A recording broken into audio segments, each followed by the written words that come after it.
Assalamualaikum warahmatullahi wabarakatuh. Perkenalkan, nama saya Putri Zarifah Najwa. Saya di sini akan mempresentasikan tentang karakteristik ajaran Islam untuk memenuhi tugas dari Bu Siti Munfiatik. Nah, oke. Baik teman-teman, mari kita simak sebentar. Di sini yang akan kita bahas ada 5 topik pembahasan. Yang pertama, pengertian karakteristik ajaran Islam. Yang kedua, penguraian karakteristik ajaran Islam. Yang ketiga, bidang karakteristik Islam. Dan yang keempat, prinsip ajaran Islam. Yang kelima, yang terakhir, yakni kesimpulan dari PPT. Oke, yang pertama, pengertian karakteristik ajaran Islam. Nah, di sini karakteristik ajaran Islam dapat diartikan sebagai suatu ciri khas dari ajaran yang diajarkan Nabi Muhammad yang mempelajari tentang berbagai ilmu pengetahuan dan kehidupan manusia dalam berbagai bidang agama, muamalah yang di dalamnya termasuk ekonomi sosial, politik, pendidikan, kesehatan, pekerjaan, lingkungan hidup, dan disiplin ilmu, yang kesemuanya itu berpedoman kepada Al-Quran dan hadis. Oke, dan yang kedua, penguraian karakteristik ajaran Islam. Nah, di sini akan mulai timbul pertanyaan-pertanyaan ya. Yang dimaksud ini adalah yang pertama ada Rabbaniyah.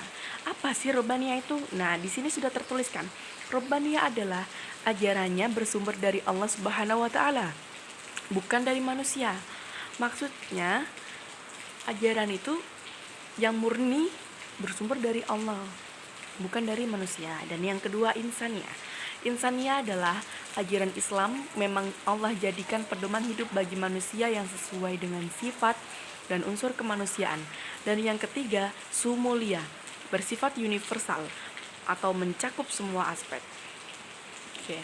Penguraian karakteristik ajaran Islam. Yang keempat adalah wasatiyah, artinya moderasi atau keseimbangan. Dan yang kelima, waqi'iyah, artinya ajaran Islam dapat diamalkan. Yang keenam, wudu, artinya ajaran Islam itu jelas. Nah, jelas maksudnya itu mempunyai hukum dan dasar tentang ajaran Islam, jelas Tuhannya siapa ya. Dan yang ketujuh, konsisten dan fleksibel. Maksudnya di sini adalah ajaran Islam tetap dan permanen. Baik, masuki materi yang ketiga, bidang karakteristik Islam. Yang pertama, bidang sosial. Dalam bidang ini, Islam menjunjung tinggi sifat gotong royong atau saling tolong menolong, sikap toleransi, saling menasehati, dan lainnya. Dan yang kedua, bidang akidah. Akidah dalam Islam bersifat serta murni, baik dalam isinya maupun prosesnya. Hal tersebutlah yang dapat menjadi karakteristik dalam Islam.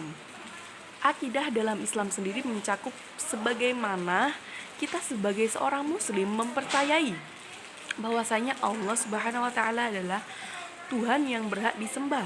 Kemudian kepercayaan terhadap baginda Rasulullah Shallallahu Alaihi Wasallam, bahwasanya beliau adalah kekasih Allah Subhanahu Wa Taala.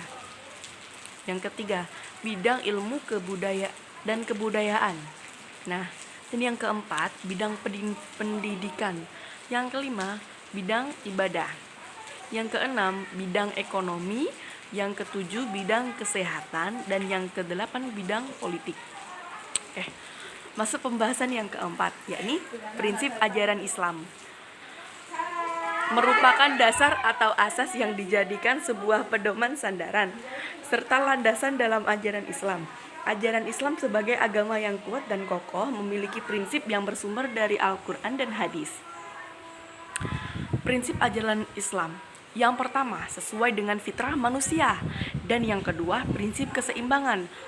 Yang ketiga, prinsip peribadahan yang indah, dinamis, dan natural. Jadi agama Islam itu agama yang sangat indah. Islam itu indah. Yang keempat, prinsip Al-Quran sebagai software. Yang kelima, prinsip muamalat. Oke, kesimpulannya, karakteristik ajaran Islam dapat diartikan sebagai suatu ciri khas dari ajaran yang diajarkan Nabi Muhammad SAW yang mempelajari tentang berbagai ilmu pengetahuan dan kehidupan manusia dalam berbagai bidang agama, muamalah, yang di dalamnya termasuk ekonomi, sosial, politik, pendidikan, kesehatan, lingkungan hidup, akidah, serta ibadah yang kesemuanya itu berpedoman kepada Al-Quran dan hadis. Prinsip-prinsip ajaran Islam merupakan asas atau dasar yang dijadikan landasan serta pedoman bagi umat Islam. Beberapa prinsip-prinsip ajaran. Baik, sekian dari saya. Kurang lebihnya saya mohon maaf. Assalamualaikum warahmatullahi wabarakatuh.